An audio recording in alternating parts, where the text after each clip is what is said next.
Hi, my name is Ian Hook and I'm the Careers and Apprenticeship Lead for the local hospital trust, and this is my colleague Hannah. Hello, I'm a project coordinator for the Careers and Apprenticeship team at Morecambe Bay Hospitals. And we're going to just take you through a very brief presentation to outline the offer that we have for young learners in the area and things that certainly the care experienced cohort can hopefully engage with. So I'm just going to share a little presentation. As I say, my name's Ian and this is my colleague Hannah. We are the UHMBT Careers and Apprenticeships team. And I'm going to hand over to Hannah for this first slide. So our team are involved in quite a few different projects, but in terms of this meeting, we're able to help our local community access information, advice and guidance about qualifications, training and employment in healthcare. And this includes our 3 hospital sites. So we work closely with lots of schools across the area in these locations. We can give advice and guidance about all the roles that we have in our hospital environment, and that includes clinical roles, so that's working with patients, and the non-clinical roles, which involves keeping the hospital services running 24 hours a day.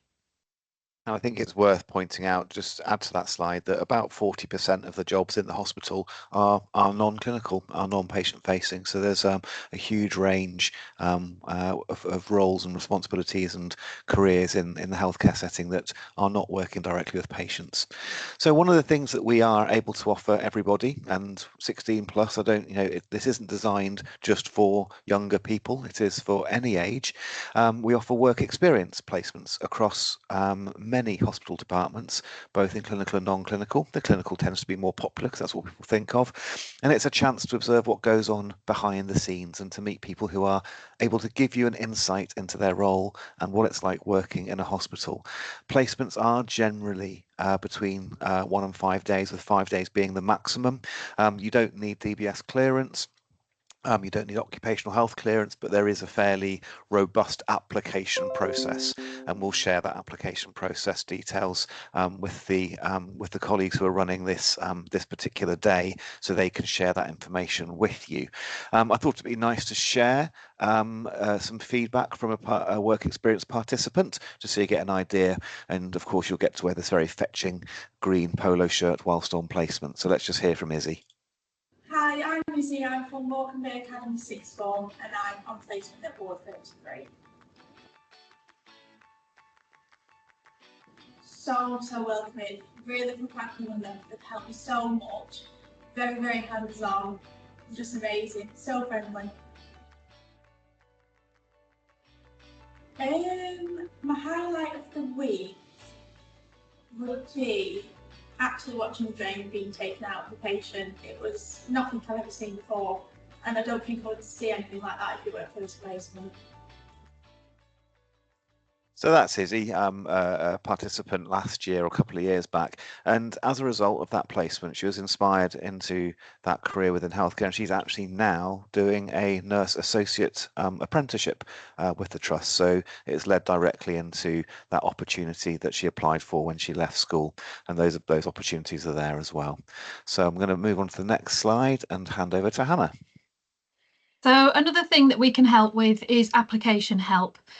So young people may come to us, they've been on work experience, they may find a job that they want to apply for, and we can help with that application.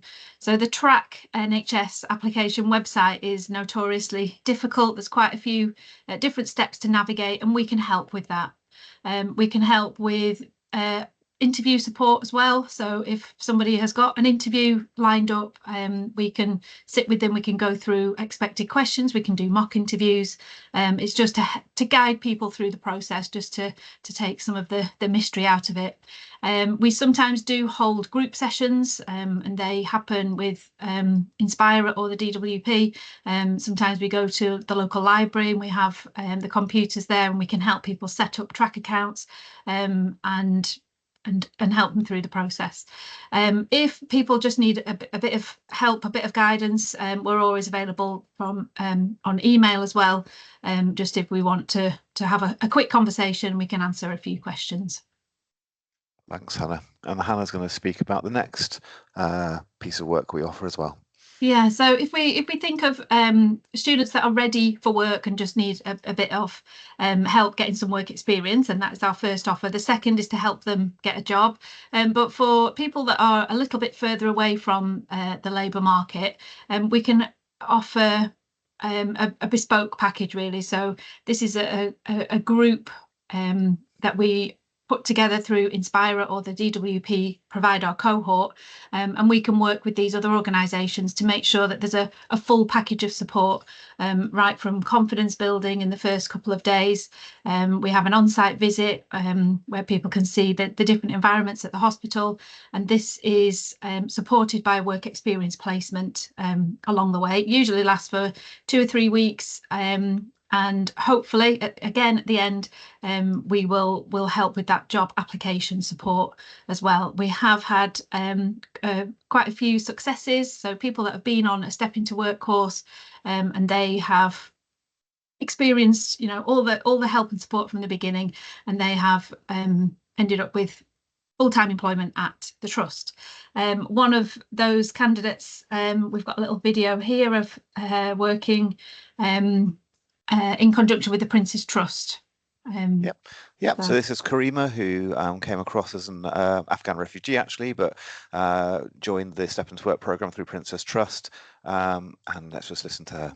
This program has been amazing experience, and I have been so supportive, and I have felt the part of team. And many thanks from work manager Julia and her staff, all very helped me and very kind. And many thanks from everyone. So yes, Karima, and that was nearly two years ago, 2.5 years ago maybe now. Karima's English has come on leaps and bounds from working within the hospital environment, and she actually now is also employed by the trust as a clinical support worker, and she's a midwife from back in her home country, and she's now looking to get her NMC registration to work as a midwife in this country. So a nice successful outcome for Karima. If we just move on to the very final slide now. So in terms of contacting us and finding out about these opportunities, our email address is there. That's our team's email. That isn't some sort of NHS ethereal one. That is about 3 or 4 of us that will access that work.experience@mbhd.nhs.uk email. Please fire any queries you've got, and then that website, nhscareersnw.co.uk, I am going to click on it and show you hopefully some information on there. I would if it would find the page. How remarkable. Oh, it's not NHS. Yeah, we'll need to change that link, Hannah, before we send out the presentation, because it hasn't got the NHS at the start. Sorry. That's fine. That's absolutely fine. And so this website here, you do need to register on this website to access everything, but it's all completely free. And this is where you would apply for work experience through this placements section. We have 3 windows a year. At the moment, the window of application is closed, but it will open on the 1st of May. Again, we'll send out lots of information around that. But another area that might be of interest to anyone who's thinking about healthcare careers is this Aspire e-learning section, because within this section there are loads of resources and quizzes and interactive e-learning, which when you complete the courses and do a little quiz at the end, it actually gives you certification, and so you can build up a little portfolio of learning from that website. So yeah, before we properly share the presentation, we'll just make sure that that link, yeah, it's funny because it does say NHS Careers, but then the actual hyperlink is Careers NW, so I'm not quite sure. But so we'll just change the hyperlink on that, or make sure that the people running this program or running this day have the correct link there. But that is the correct website. Just the link wasn't working quite well enough. Anything else, Hannah? No, I think that's everything. Wonderful. So as we say, contact us or speak to other careers related colleagues in the area, and they should have the answers for you as well. So thank you for listening, and enjoy the rest of the day. Thank you very much. I was going to stop recording now and stop recording. Bye bye.